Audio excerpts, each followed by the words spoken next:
ஐந்து கரத்தனை யானை முகத்தனை இந்தின் இளமரை போலும் ஏற்றனை நந்தி மகந்தனை ஞானக் கொழுந்தினை புந்தியில் வைத்தடி போற்றுகின்றனே. அனைவருக்கும் வணக்கம். சேலத்திலிருந்து அஸ்ட்ரோ செல்வா. நாம் பார்க்க இருக்கிற பதிவு ஒன்றுக்கும் மேற்பட்ட தன்மைகளை வெளிப்படுத்தும் பாவங்கள். பொதுவாக பாவங்கள் என்றாலே ஒரு வீடு ஆதிபத்தியம், இரு வீடு ஆதிபத்தியம் கொண்ட கிரகங்கள் இருக்கிறார்கள். அதில் கடகம் சிம்மத்தை ஆளுகின்ற சந்திர சூரியர்கள் ஒரு வீட்டை மட்டுமே தங்கள் வீடுகளாக ஆட்சி செலுத்துகிறார்கள். ஏனைய கிரகங்கள் தங்களுக்குள் இரு வீடுகளை வைத்திருக்கிறார்கள். ராகு கேதுகளுக்கு அவர்கள் நின்ற வீடே ஆக்கிரமித்துக் கொள்கிறார்கள். எனும் பொழுது இதை தாண்டி சில நேரங்களில் சில கிரக நிலைகள், சில ஜோதிட காரணிகள் பொறிந்து வரும் பட்சத்தில் ஒன்றுக்கும் மேற்பட்ட பாவங்கள் அங்கே இயக்கத்திற்கு வரும் என்பதையும் நாம் கவனிக்க வேண்டும். அது ஒரு குறிப்பிட்ட ஜாதக பலன்களை மாற்றி செய்வதற்கு அங்கே முன் மாதிரியாக மறைவாக சூட்சமமாக பலன்களை கொடுத்து கொண்டிருக்கும். அந்த வகையில் கிரகங்கள் என்று பார்க்கும் பொழுது புதனை நாம் இரட்டை கிரகம் என்று சொல்வோம், இரட்டை தன்மை வாய்ந்த கிரகம் என்று சொல்வோம். அதில் இரண்டாவதாக சுக்கிரனையும் இணைத்து சொல்வோம். இருப்பினும் பரவலாக புதனை முதன்மையாக சொன்னாலும் சுக்கிரனுக்கும் அதே போன்ற இரட்டைத்தன்மை உண்டு என்பதை பலரும் தெரிந்திருப்பார்கள். நாம் இப்போது பார்க்க இருப்பது கிரகங்கள் அல்ல, பாவங்கள்.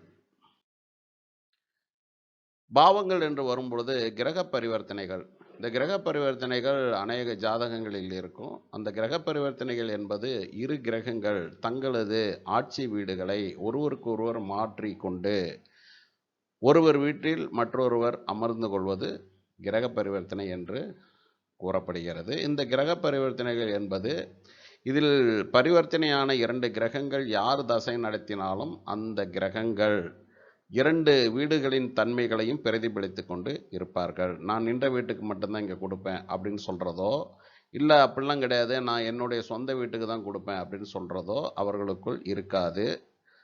இரண்டு வீடுகளின் தன்மையையும் ஒரு சேர வெளிப்படுத்தி கொண்டிருப்பார்கள். இது இன்னும் பிரித்து பிரித்து சொல்லணும்னா நிறையா சொல்லிக்கிட்டே இருக்கலாம். அதாவது தான் நின்ற வீட்டின் சார்ந்து தன்னுடைய சொந்த வீட்டு பலனை தருவார் அப்படிங்கிறத சொல்லலாம். அது சூழலை பொறுத்து இதில் இரண்டு பரிவர்த்தனை பெற்ற கிரகமும் சுப கிரகங்களா அசுப கிரகங்களா, இயற்கை சுபரா அல்லது லக்ன சுபரா லக்ன அசுபரா என்று அதில் நாம் நிறைய விஷயங்களை பார்க்க வேண்டியிருக்கும்.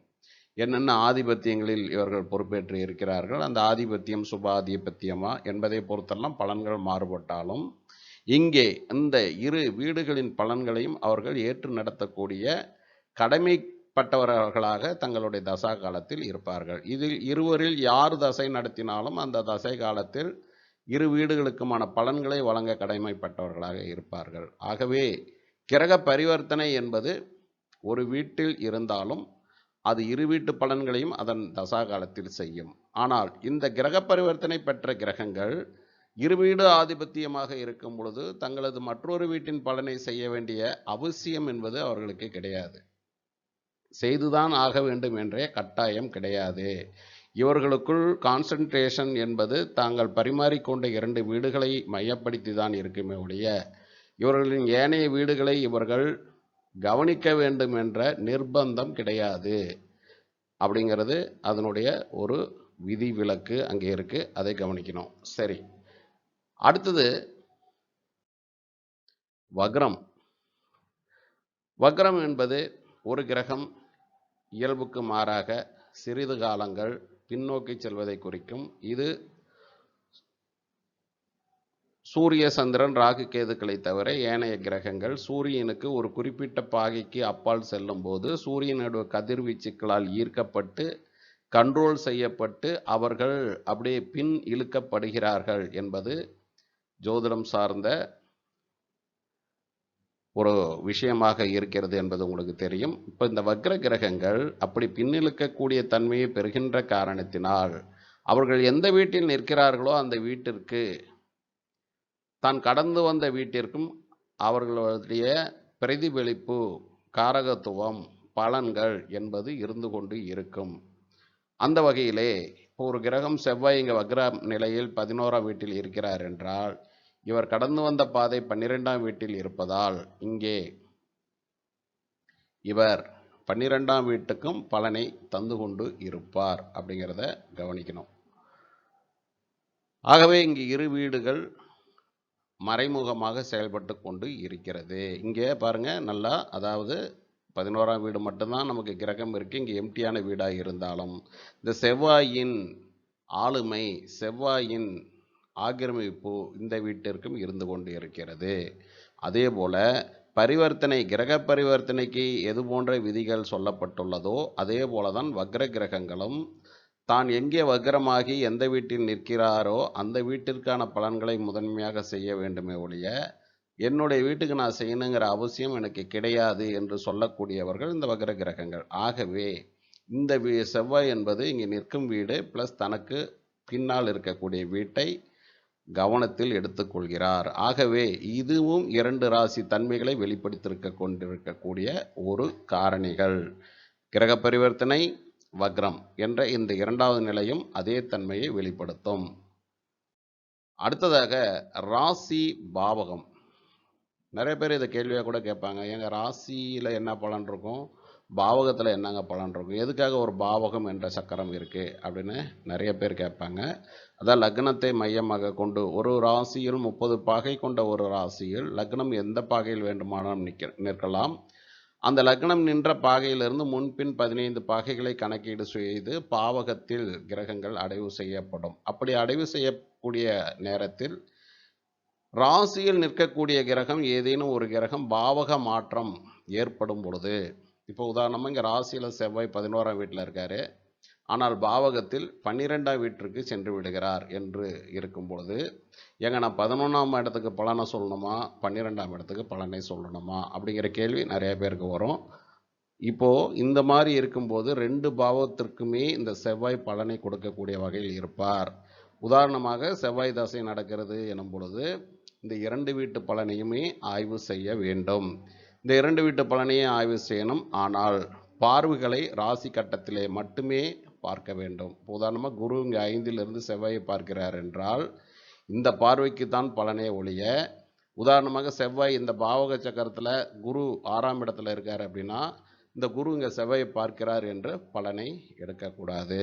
இந்த பாவகத்தில் உள்ள பாவக சக்கரத்தில் உள்ள கிரகத்தின் வீட்டிற்கு பலனை நாம் எடுத்துக்கொள்ளலாமே தவிர இந்த பாவக சக்கரத்தில் இருக்கக்கூடிய கிரகங்களின் பார்வைகளுக்கு பலனாக எதையுமே எடுக்கக்கூடாது. பார்வைகள், சேர்க்கைகள் அனைத்துமே ராசி சக்கரத்தை மையமாக கொண்டு மட்டுமே பார்க்கப்பட வேண்டும். அப்போ இங்கேயும் பாருங்க, 2 வீடுகளும் இங்கே பலனாக வெளிப்பட்டு கொண்டு இருக்கும். அதோடு கூட இங்கே செவ்வாயின் வீடுகளும் இங்கே சொந்த வீடுகளும் இங்கே பலனாக வெளிப்படும். இருந்தாலும் பிரைமரியாக இன்விசிபிளாக இந்த இன்னொரு வீடும் இந்த பாவகத்தில் இருக்கக்கூடிய செவ்வாய் ப்ளஸ் ராசியில் இருக்கக்கூடிய செவ்வாய் ஆகிய 2 வீடுகளும் பலனை கொடுத்து கொண்டு இருக்கும். அடுத்ததாக பாருங்கள், இங்கே 4 தன்மைகளை வெளிப்படுத்தக்கூடிய ஒரு அருமையான ஒரு சூட்சமும் ஜோதிடத்தில் இருக்குது. அதாவது நிறைய பேர் அதனால தான் கேட்பாங்க, ராகு கேதுகளுக்கு எப்படிங்க தசா காலத்தில் பலன் சொல்கிறது, ராகு கேதுக்கு பலன் சொல்கிறது ரொம்ப சவாலாக இருக்குங்க, சரியாகவே வரமாட்டேங்குதுங்க அப்படின்லாம் சொல்லுவோம். காரணம் என்ன அப்படின்னா, ராகு கேதுக்கள் என்பவர்கள் தான் இருக்கும் வீட்டை ஆக்கிரமிக்கிறார்கள். ஆகவே இந்த ராகு கேதுக்கள் எனும் பொழுது ராகுவும் கேதுவும் ஒரு பாவத்தில் இருக்கிறார்கள் அப்படிங்கும்போது, இப்போ பாருங்கள், இப்போ ராகு தசை நடத்துகிறார் எனும் பொழுது இந்த ராகு இயற்கை வக்ர கிரகம். நம்ம ஏற்கனவே சொல்லியிருக்கோம், வக்ர கிரகமாக இருந்தால் அந்த வக்ர கிரகம் தனது முன்வீட்டு பலனையும் இணைத்து தான் செய்யும் அப்படின்னு சொல்லியிருக்கோம். அதுபோல் இங்கே ராகு முன்வீட்டையும் எடுத்துக்கிறாரு. அதோடு கூட தான் இருக்கக்கூடிய இந்த வீடு இருக்குங்களா, புதனுடைய தன்மை, இந்த புதனுடைய தன்மையும் இவர் உறிஞ்சிக்கிறார். இப்போ உதாரணமாக ராகு ஒருவருக்கு புதன் வீட்டில் இருக்கிறார் எனும் பொழுது, ஏதோ ஒரு வீட்டில் இருப்பார் ஒவ்வொருத்தருக்கும், அந்த வீட்டின் அதிபதி இப்போ ராகு தசை நடத்தும் போது இங்கே ராகு தசை நடத்துதுன்னு மட்டும் நம்ம எடுத்துக்கூடாது. இங்கே மறைமுகமாக புதன் தசை இவருக்கு நடந்து கொண்டிருக்கிறது என்று எடுத்துக்கொள்ளணும். மிதுன ராசி இப்பொழுது இவருக்கு தசையில் மெயினாக இருக்கிறது, அந்த ராசி அதிபதியும் ஆக்டிவேட் ஆகியிருக்காருன்னு எடுத்துக்கணும். இதுவே ராகு குருவின் வீட்டில் இருக்காருன்னா குரு இவருக்கு இப்போ தசை நடத்திட்டு இருக்காரு என்று எடுத்துக்கொள்ள வேண்டும். சப்போஸ் இந்த ராகு நின்ற வீட்டின் அதிபதியான புதன் ஒரு வீட்டிலிருந்து தசை நடத்துகிறாருன்னு வச்சுக்கிட்டோம்னா அந்த புதன் இப்போ உதாரணமாக ராகுவோடையே இங்கே புதன் இருக்காருன்னு வச்சுக்கோங்க. இந்த ராகுவோடையே இணைந்த புதன் இங்கே இருக்காருன்னா அப்போ புதன் தசை நடக்குதுன்னு மட்டும் நம்ம யோசிக்கக்கூடாது. இங்க அருகில் இருக்கக்கூடிய ராகு இந்த வீட்டை ஏற்கனவே கபளீகரம் செய்து வைத்திருக்கிறார் எனும் பொழுது, அங்கே ராகு தசைக்கான பலனும் அந்த ஜாதகருக்கு வெளிப்பட்டு கொண்டு இருக்கும். இதெல்லாம் தசைக்குள்ள வரக்கூடிய ஏராளமான சூட்சமங்கள். அது வேற ஒரு சப்ஜெக்ட்டுங்க. அது இன்னொரு தசா பதிவுல நம்ம இன்னும் விளக்கமா பேசுவோம். ஆனா இங்க நம்ம பேசுறது என்னன்னா, ராகு தசை அப்படி நடத்துறாரு அப்படின்னா, அவரு தன்னுடைய வீட்டையான அந்த அதிபதியின் தன்மையை எடுத்துக்கிறாரு. இயற்கை வக்ர கிரகங்கிறதுனால முன்னாடி பாவத்தையும் செயல்படுத்துறாரு. எல்லாத்துக்கும் மேல ராகு சனியைப் போல செயல்படுவார் அப்படிங்கிற விதி ஒன்று இருக்கு. அப்போ சனியைப் போல செயல்படுவார் என்றால் சனியின் வீடுகளையும் இவர் எடுத்துக்கொள்கிறார். இப்போ ராகு தசை நடக்கும்போது எப்பவுமேங்க சனி வீடு 2 வீடுமே ஆக்டிவேட் ஆகிடும், மறைமுகமாக ஆக்டிவேட் ஆகிடும். நடக்கிறது எங்கேயோ, ராகு எங்கேயோ ஒரு மூலையில் நின்றுட்டு தசை நடத்திட்டு இருப்பாரு. ஆனால் இங்கே சனி வீடுகள் சுபத்தன்மையாக இருந்தாக்கா சுபத்தை கொடுத்துக்கிட்டு இருக்கோம், அசுபத்தன்மையில் ராகு அங்கே இருந்தாருன்னா அசுபத்தை கொடுத்துட்டு இருக்கோம். இதுக்கும் அதுக்கும் என்னப்பா சம்மந்தம்னா கொஞ்ச நேரம் நமக்கு புரியாது. இப்படி ஒரு தன்மை இருக்கும். அதற்கப்புறம் சனி ஒரு இடத்துல இருப்பார் இல்லைங்களா, அந்த சனி நின்ற வீட்லேயும் இவருக்கு ஆக்டிவேட் ஆகிடும். அப்போது இந்த 4 மட்டும் இல்லை, மறைமுகமாக சனி நின்ற வீடும் இணைந்து கொள்ளும். ஆனாலும் பெரும்பான்மையாக Rahu plus before house plus சனியோட 2 வீடு. அப்போ பாருங்கள் 4 தன்மை இங்கே ஆட் ஆகிடும். இன்கேஸ் கேது தசையாக இருக்குது அப்படின்னு வச்சுக்குவோம். கேதுவாக இருக்கும்போது, கேது இயற்கை வக்ர கிரகம், 2 பாவம். கேது அதற்கு முன்னால் கடந்து வந்த பாவத்தையும் எடுத்துக்கிறாரு. அப்போ அந்த கடந்து வந்த பாதை இந்த 2 வீடு ஆக்டிவேட் ஆகிடும். கேது செவ்வாய் போல செயல்படுவார் என்று சொல்வதால் இங்கே செவ்வாயின் வீடுகளும் இணைந்து இங்கே பலனாக வெளிப்படும். ப்ளஸ் செவ்வாய் நின்ற வீட்டையும் இவர் பலனாக எடுத்துக்கொள்வார். அப்போது மறைமுகமாக தசை என்னவோ கேது இங்கே இருக்கக்கூடிய வீடு தனுசு வீடுன்னு சொல்லுவோம். ஆனால் இந்த கேது செய்கிற வேலையை பார்த்தீங்கன்னா இத்தனை வீட்டுகளையும் ஆக்கிரமித்து கொண்டு இங்கே பலனை கொடுத்து கொண்டிருப்பார். மறைமுகமாக இவ்வளோ பாவங்கள் இயங்கி கொண்டு இருக்கும். அடுத்தபடியாக இது ரொம்ப பெரிய சப்ஜெக்ட்டுங்க. இதற்குள்ளே பேசினா இன்னும் நிறைய பேசலாம். பட் இருந்தாலும் உங்களுக்கு நான் டச் பண்ணி காட்டுறேன். ஜோதிட ஆர்வம் உள்ளவர்கள் இதை நீங்கள் இன்னும் வந்து பெரிதிப்படுத்தி மெருகூட்டி உங்கள் சிந்தனைக்கு இன்னும் எவ்வளோ விஷயங்களை இதில் நீங்கள் ஆய்விற்கு எடுத்துக்கொள்ள வேண்டுமோ உங்கள் சிந்தனைக்கு நீங்கள் ஆய்வு செய்து பாருங்கள். எல்லாமே நான் சொல்கிறதையே நீங்கள் நம்பணும் கேட்கணும் அப்படிங்கிற மாதிரி கிடையாது. உங்களுக்குன்னு சில ஆய்வுகள் இருக்கும், உங்களுக்குன்னு சில சுய சிந்தனைகள் இருக்கும். கண்டிப்பாக உங்களுடைய ஜோதிட அனுபவங்கள், ஜோதிட ஆராய்ச்சிகளில் ஈடுபடுத்தி இதை உணர்ந்து கொள்ளுங்கள். அடுத்தது சார பரிவர்த்தனை. இந்த சார பரிவர்த்தனைக்கு ஏகப்பட்ட பலன் இருக்குதுங்க. நிறைய பேர் சார பரிவர்த்தனையெல்லாம் பலனே பார்க்கறதில்ல. இருக்கிறதுலேயே சத்தமே இல்லாத எக்கச்சக்கமான பாவத்தை தன் கைக்குள்ளே வந்து எடுத்துக்கிட்டு வேலை பார்க்குறது இந்த சார பரிவர்த்தனைங்க. ஒரு கிரகம் தசை நடத்தும், ஆனால் அது சார பரிவர்த்தனை எங்கே நடந்து அடைஞ்சு உட்காந்துட்டு இருக்கும். சில பேருக்கு 2-3 சார பரிவர்த்தனைலாம் இருக்கும். அவங்களாம் பெரிய பெரிய ஆளாக இருப்பாங்க, சாதாரணமாக இருக்க மாட்டாங்க. அவங்க ஜாதகத்தில் பார்த்தீங்கன்னா கிரகம்லாம் ஒரு பெரிய பவரே இல்லாத மாதிரி இருக்கும், ஆனால் பெரிய ஆளாக இருப்பார். எப்படி இருப்பாருன்னு நமக்கு ஒரே குழப்பமாக இருக்கும். காரணம் என்னென்னா மறைமுகமாக ஹிடன் டீட்டெயில்ஸில் வேலை பார்த்துட்டு இருக்கிறவங்க இந்த சார பரிவர்த்தனை. இது பாருங்கள் 6 ராசி தன்மைகளை எப்படி வெளிப்படுத்தும். இப்போ உதாரணமாக புதன் பரணி நட்சத்திரத்தில் இருக்கார், சுக்கரனுடைய நட்சத்திரம், சுக்கரன் ரேவதி நட்சத்திரம் புதனுடைய நட்சத்திரத்தில். அப்போ இதுக்கு பேர் தான் சார பரிவர்த்தனை. இப்போ இந்த 2 நிலைகளை வந்து நம்ம சார பரிவர்த்தனை என்று சொல்கிறோம். இப்போ இந்த சார பரிவர்த்தனை அடைந்தவர்கள் இவர்கள் வீடுகள் இப்போ புதன் தசை நடத்துகிறாரு எனும் பொழுது இவர் தன்னுடைய வீடு 2 ப்ளஸ் சாரம் அடைய கொடுத்த அந்த நட்சத்திரங்களின் வீடு 2 வீடு இதையுமே ஆக்டிவேட் பண்ணிக்குவார். ப்ளஸ் எந்த கிரகத்தோட சாரம் பரிவர்த்தனை அடைந்திருக்காங்களோ அந்த 2 வீடையுமே ஆக்டிவேட் பண்ணிக்குவார். ஆக 6 வீடுகளை இவர் வெளிப்படுத்திட்டு இருப்பார் தன்னுடைய தசை காலத்தில். அதுவே இங்கே சுக்கிரன் தசை நடத்துகிறார் எனும் பொழுது இந்த சுக்கிரனும் என்ன பண்ணுவார், சுக்கிரன் தன்னுடைய வீடுகள் 2 வீடுகள், புதனுடைய 2 வீடுகள் 2 வீடுகள், இந்த வீடுகள் ப்ளஸ் சார பரிவர்த்தனை அடைந்த 2 வீடுகள், இந்த 6 வீடுகளையும் ஆக்டிவேட் பண்ணிட்டு பலனை கொடுத்துட்டு இருப்பாங்க. நம்ம நினைப்போம் இவருக்கு எங்கேருந்து தான் இந்த பலன் வந்துட்டு இருக்குது, ஏன் இவருக்கு இவ்வளோ பிரச்சனை நடக்குது, அல்லது ஏன் இவ்வளோ சுபங்கள் இவருக்கு நடந்துட்டுருக்கு என்று நினைப்போம்.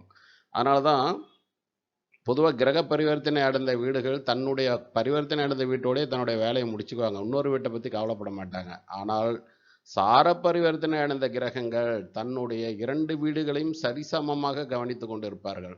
ஏன்னா 2 பேரோட வீடு இருக்கிறது எங்கேயோ இருக்குது. ஆனா இவங்க 2 பேரும் எங்கேயோ ஒரு இடத்துல உட்காந்துக்கிட்டு தன்னுடைய வீட்டை மாத்திக்கிட்டு இருப்பாங்க. ஸோ அதனால் நின்ற இடம் சொந்த வீடுகளுக்கு எக்ஸலண்டா வேலையை குடுத்துட்டு இருப்பாங்க. என்ன ஒரு விஷயம்னா, வெளியில யாருக்குமே தெரியாது. வெளியில வெளியே தெரியவே தெரியாது. கிரக பரிவர்த்தனை என்பது பளிச்சுன்னு எல்லாருக்கும் தெரிஞ்சிரும்.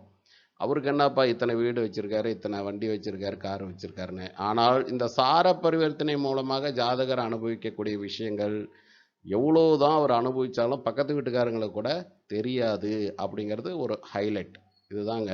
இப்படி ஜோதிடத்தில் பல காரணிகள் இருக்கு. இந்த காரணிகள் சில இது விஷிபிளா இருக்கும். சில இது இன்விசிபிளா ஹிட்டன் டீடைல்ஸா நடந்துட்டு இருக்கும். அப்ப அந்த ஹிட்டன் டீடைல்ஸா நடக்கிற விஷயங்களாக இருந்தாலும், ஜாதகரை மிகப்பெரிய உயர்வுக்கு கொண்டு போறதும் இருக்கும்.